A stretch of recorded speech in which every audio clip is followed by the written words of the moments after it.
qu'il y a 1 mois et 3 jours, c'était le 7 avril dernier, des citoyens sénégalais s'étaient levés démocratiquement pour venir sur cette place-là, parce qu'apparemment, ce Y'en a marre là est aujourd'hui devenu le chef de l'opposition. Parce qu'à travers ici, des hommes politiques, pourquoi ils ne pouvaient pas, comme A.G. Diodna, tout seul, venir rassembler les gens autour de l'essentiel?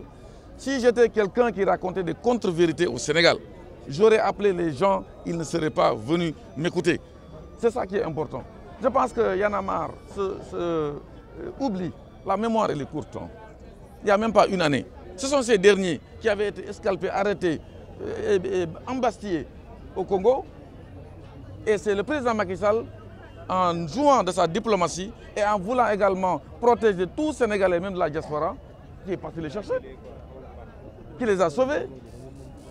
Et ces gens-là viennent aujourd'hui raconter des histoires aux Sénégalais. Donc je pense qu'ils doivent aussi garder la raison.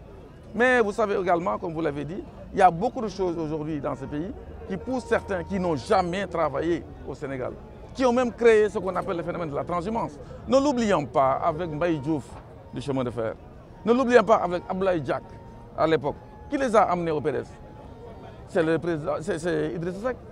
Vous venez au PDS, c'est un fusil à 2 coups. Vous venez où je vous fusille. On vous amène au tribunal. Ils ont couru comme des lapins, ils se sont retrouvés au PDS. C'est lui qui a créé le phénomène de la transhumance au Sénégal. Donc, d'ailleurs, pour être président du Sénégal, tout le monde veut l'être.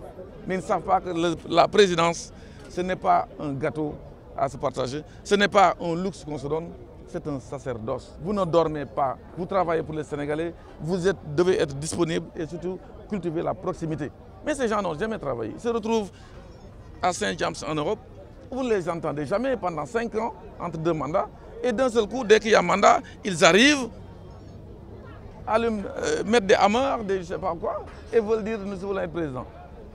Ils n'ont qu'à nous montrer leur capacité pour qu'on leur fasse confiance. C'est ça la réalité au Sénégal. Il faut qu'ils se mettent à travailler et arrêtent le bavardage. J'ai reçu ça vendredi et ça m'a fait plaisir d'entendre vraiment M. Khalifa Sall, que je respecte beaucoup, me lancer un défi. On verra bien, parce que je parle de ces affaires qui sont en cours.